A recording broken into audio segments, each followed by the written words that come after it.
Hi, I'm Justin Richmond, game director on Uncharted 3, and this is Robert Cogburn, game designer here at Naughty Dog. And we'd like to talk to you really quick about some of the coolest new features in Uncharted 3 multiplayer beta. First up, the buddy system. What this is you are randomly assigned a buddy at the beginning of every single multiplayer game. And with that buddy, when you and him take a foe down together, an icon's going to appear over that buddy. You hit down on the D-pad at any point when you're standing still, and that puts you into a state where you put your hand up or do a fist bump. Your buddy runs over, hits down on the D-pad as well. You guys fist bump or high five. You get a medal, you get some cash. It's awesome. You can also do this at any time by hitting down on the D-pad, and other people on your team can run over and high five you, fist bump you as well. Another thing you can do with the buddy system is spawn on your buddy, but you need to be careful because you don't want to spawn when they're in combat or when there's a grenade nearby. So be watchful when you spawn in. You can always choose to jump in on your buddy by hitting triangle, or you can hit square to spawn randomly somewhere else on the map. The next thing we'd like to talk about is the treasure drop system. What this is every time you shoot an enemy, there's a chance that they're going to drop a treasure. This will show a little treasure icon on the map. You can run over there and pick it up, and you'll see a 3D model of the treasure you just picked up.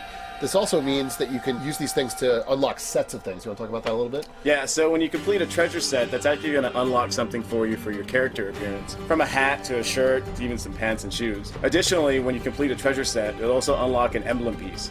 So you're able to use that off the bat. One thing to remember about the treasure pieces real quick is that when a treasure drops, it's just for you. The only person that can see that treasure on the field is your buddy. And your buddy will see a green treasure icon on the playing field, and your buddy can pick it up for you.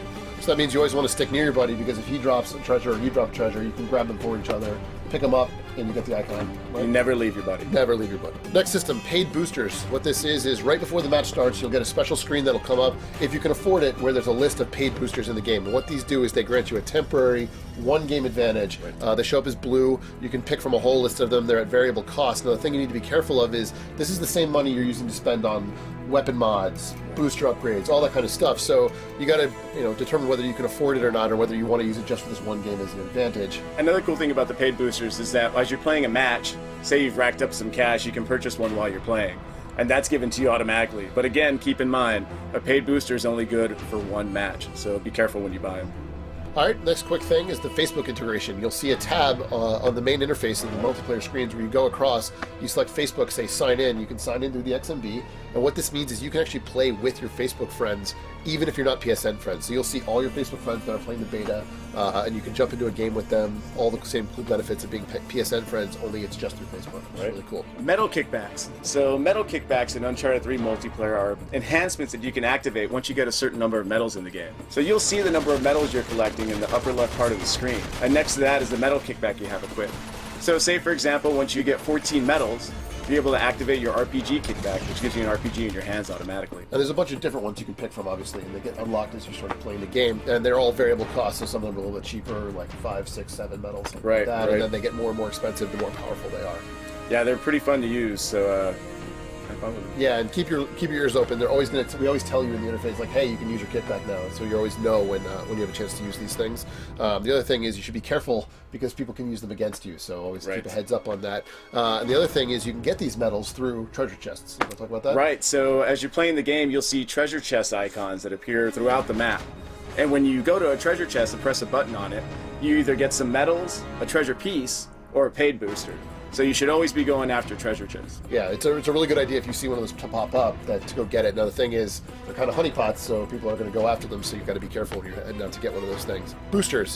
So you upgrade your boosters through doing various medal feats, is that correct? Yeah, but first we should probably say that boosters get unlocked by rank, and then you got to buy them. So that cash we were talking about before, when you're spending it on paid boosters, you need to buy the boost. These are boosters you buy one time, and they have a permanent. Once you have them, they're permanent. They're yours to keep. Yes. And so boosters get upgraded though once you purchase them by doing specific feats in the game and earning medals. Right. And so the way the booster upgrades is when you go to your booster list, you'll be able to see what medals you need to get or a medal type you'll need to get to upgrade it. So for example, for something like Power Hunter, you need to get the medal called Power Killer. And you need to get that a certain number of times before it's upgraded. And if you ever have a question, you can always go into your booster list. It'll tell you what medal you need, and you can actually go straight from there into the medal list and see what medal you need to earn and how you earn it in order to get that upgrade. In the interface, we have a couple shortcuts for you guys. Yeah. So at any given point, you can always hit square, go in and see all your customization stuff. You can see your guns, you can see emblems, you can see the hero pieces you want to get. That's the fast way to get there. Right. To set your default loadout, so you have 4 different choices for your loadouts, you can hit R1. and Right. that will set that loadout as being your As the default. If you go into your booster page and you want to see what medal you need to upgrade it, Square again will take you to the correct medal. Take you to the middle page. See what you want to see. If you go to the records menu, that's where the treasures are listed. You can Right. see the sets that you have, how many different pieces you have, and what they give you when they unlock. Right. Thank you guys so much for listening. Hopefully we'll see you online. I'm Wild Speculation. I'm Cog182. Have fun in the beta. Take it easy, guys.